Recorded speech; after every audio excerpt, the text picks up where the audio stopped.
Buenas tardes a todos. Ya Juan José habló de ciertos parámetros que nosotros normalmente utilizamos para la cuantificación de la enfermedad valvular aórtica, específicamente la estenosis. Definitivamente es el ecocardiograma Doppler, el estudio que, evaluando las ventajas y desventajas, es el estudio que nos provee más propiedades para el diagnóstico, y no solamente diagnóstico, sino nos permite evaluar otra serie de situaciones porque provee información no solamente de anatomía y flujo, y es un estudio mínimamente invasivo en comparación con las otras modalidades de estudios. Él también habló algo de esto, sobre los puntos de corte. Existen muchísimos puntos de corte con respecto a la valoración de la estenosis aórtica. Aquí están muchos de ellos. Los que generalmente utiliza las guías, tanto europeas como cardiológicas, son la determinación del área valvular aórtica menor de 1, si es indexada menor de 0.6, y los gradientes de presión medios por encima de 40 milímetros de mercurio. De igual manera, quiero que sepan que existen otros que también tienen una sensibilidad bastante importante. No puedo hablar de estenosis aórtica sin sentirme orgulloso de la publicación de este estudio. Este es un estudio de Jack, que afortunadamente, si ven los autores, está nuestra querida Josefina Feijó y el doctor Rodolfo Odreman. Fue un estudio que fue hecho con el doctor Javier Bermejo, evaluando los diversos índices de estenosis aórtica y su correlación con síntomas e incluso con riesgo de mortalidad.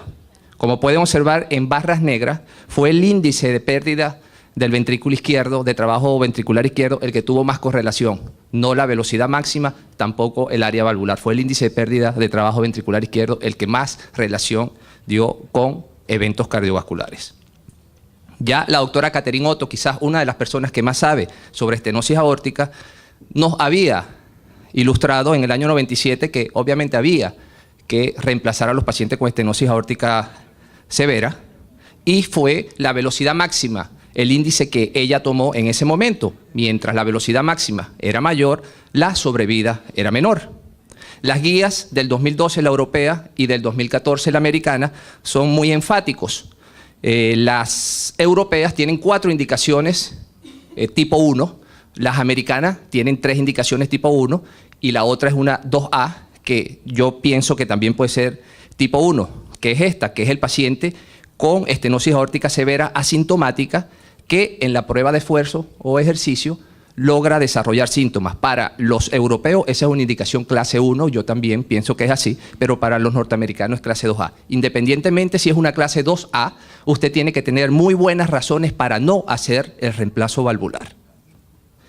Ok, este es el algoritmo, ya Amaro lo dijo, y el algoritmo no, como todas las guías, no siempre nos dice todo. Es una forma de llevar las cosas, es una guía, como su nombre lo dice, y obviamente existen otras situaciones que escapan al algoritmo, como por ejemplo los pacientes con doble lesión aórtica.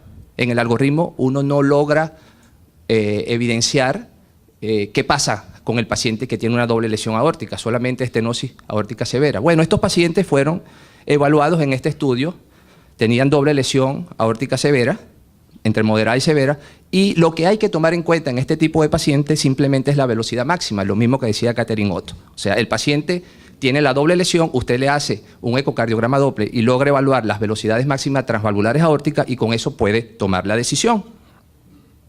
Este estudio, que también mostró el doctor Amaro, fue hecho en pacientes con estenosis aórtica asintomática para predecir eventos.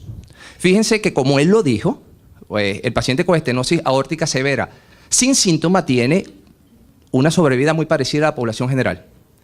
Pero si enfocamos un poco más y evaluamos verdaderamente el estudio, nos damos cuenta que los pacientes, tomando en cuenta la edad, los pacientes que tienen más de 50 años, en comparación con los menos de 50, tienen una sobrevida muy mala con respecto a los que tienen menos de 50. Esto no aparece en las guías. En las guías por ningún lado aparece la edad para tomar la decisión si va o no va. Pero fíjense que ya al año de iniciado el estudio ya había una P estadísticamente significativa al tomar en cuenta los pacientes que tenían estenosis aórtica severa asintomática, pero tenía una sobrevida peor. Lo mismo ocurre con el grado de calcificación. El grado de calcificación, igualmente al año de realizar el estudio, se observó que era estadísticamente significativo al comparar los que tenían una moderada o severa calcificación en comparación con los que tenían una leve calcificación. Entonces, si bien es cierto, tienen un pronóstico más o menos bien, hay que también hacer un estudio exhaustivo y filtrar alguna serie de cosas. Fíjense, esto sí está en las guías, tanto en la americana como en las europeas. Esto es paciente con estenosis aórtica asintomática severa, en donde el parámetro para decidir si tú reemplazabas o no la válvula simplemente era una evaluación cada 6 meses. Si usted lograba evidenciar de que había un aumento de 0.3 metros por segundo de un año a otro, ese paciente tenía que tener reemplazo valvular. Entonces está muy claro que el paciente con estenosis aórtica sintomática hay que reemplazarlo y lo más rápido posible. Pero el paciente que no tiene síntomas, verdaderamente tenemos que esperar a que aparezcan los síntomas para reemplazarlo. Muy bien, este fue un estudio de supervivencia libre de evento en pacientes con estenosis aórtica asintomática, dependiendo los resultados del test de ejercicio. Pueden observar que los pacientes en la línea negra, tuvieron una prueba de esfuerzo positivo con respecto a prueba de esfuerzo negativo y tuvieron un pronóstico verdaderamente malo. Existen scores de riesgo para predecir si verdaderamente un paciente con estenosis aórtica asintomática puede o no realizarse reemplazo valvular. Esta fue una publicación de Monning y colaboradores en el año 2009, donde evaluó una serie de variables que después hizo un análisis multivariable donde la edad, los niveles séricos de péptido natriurético y la velocidad máxima fueron los que alcanzaron significancia estadística. Ellos, en base a estos 3 parámetros, hicieron una fórmula que está abajo, que es el pico de velocidad máxima por 2, sumado al péptido natriurético y multiplicado por 1.5 y se le sumaba 1.5 si el paciente tenía sexo femenino. Diseñaron una serie de cuartiles en donde observamos que el cuartil 1, por ejemplo, tenía una sobrevida a los 25 meses mayor de 80%, pero cuando se comparaba con lo que estaba en el cuartil 4, la sobrevida era escasamente el 8%.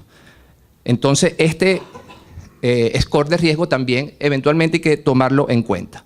Pero como en toda guía siempre existe una controversia, este autor, Dumensil, hizo estudios fisiológicos demostrando que el área valvular aórtica se correspondía con 26 milímetros de mercurio y no, como decía en las guías, 40 milímetros de mercurio a la hora de tomar la decisión en cuanto a reemplazo. Esta situación quizás abrió los ojos en muchas personas, tomando en cuenta que la guía previa a esta actualizada del año 2012 y 2014 de la enfermedad valvular tenía como punto de corte 0.8 y fue llevado a 1.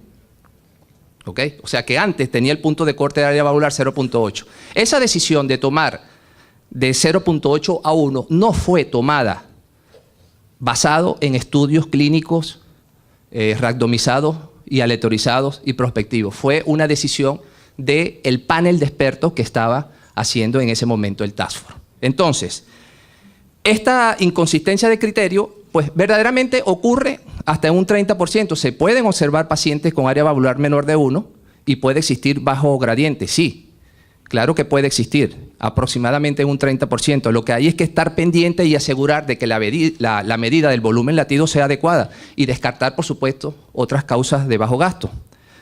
Son pacientes que obviamente tienen una enfermedad arterial con una carga hemodinámica alta. Eso también hay que tomarlo en cuenta.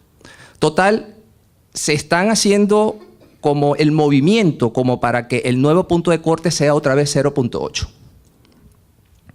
Pero existen otro tipo de patologías, otro tipo de estenosis aórtica, no más modernas porque siempre han existido, pero sí diagnosticadas en este momento. Y me refiero, como estaba diciendo Amaro, a los pacientes con estenosis aórtica severa, con bajo gradiente y función ventricular preservada. Entonces, estos son pacientes que si están sintomáticos, no hay problema, usted los reemplaza. ¿Qué quiere decir? Que cuando el paciente está sintomático y tiene severa, independientemente de que tenga bajo flujo o normal flujo, usted lo reemplaza, no hay ningún tipo de problema. El problema ocurre es cuando estos pacientes con estenosis aórtica severa asintomático con bajo gradiente y bajo flujo no tienen síntomas. Porque los que están sintomáticos, perfecto, pero el que no tiene síntomas, ¿qué pasó? Bueno, ¿qué pasó?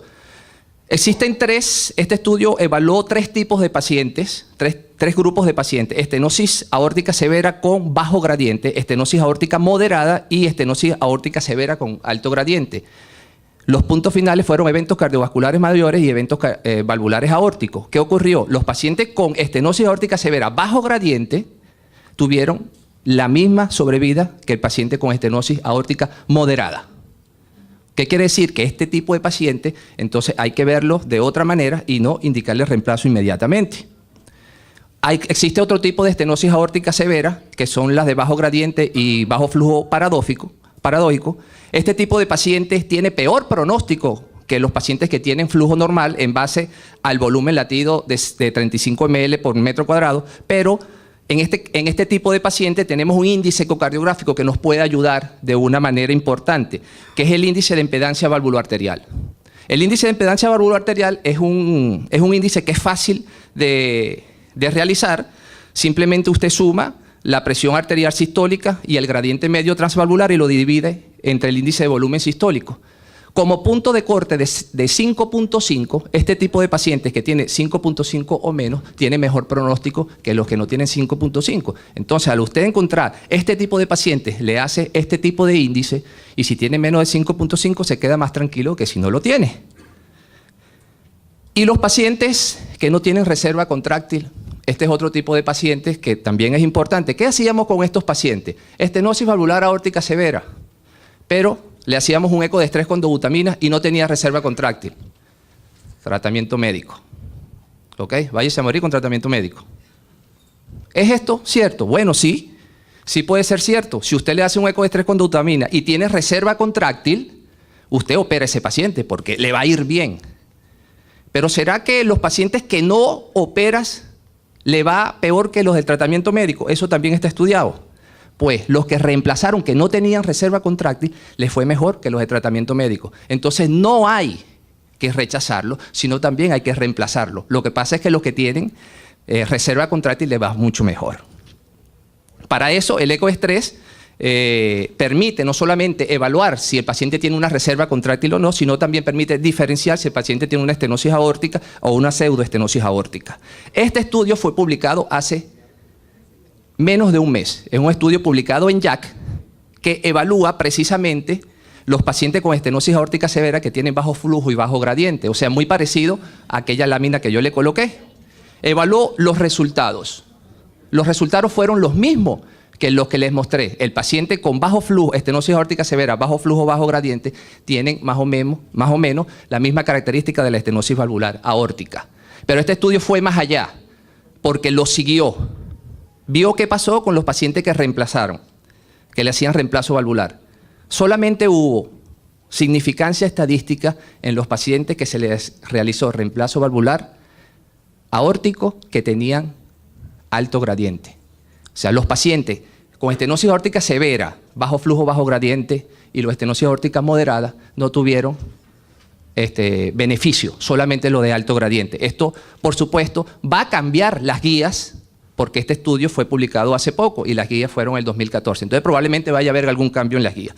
Entonces, concluimos lo que el doctor Amaro, clase 1, cuando la estenosis aórtica está asintomática con historia o pruebas de esfuerzo positiva, asintomático pero con insuficiencia cardíaca como punto de corte, menos de 50% de la fracción de eyección, asintomática pero va a ser intervenido de otra válvula. ¿Ok? Esas son indicaciones clase 1. Los europeos también toman como clase 1 si el paciente al realizarle una prueba de esfuerzo, esta es positiva.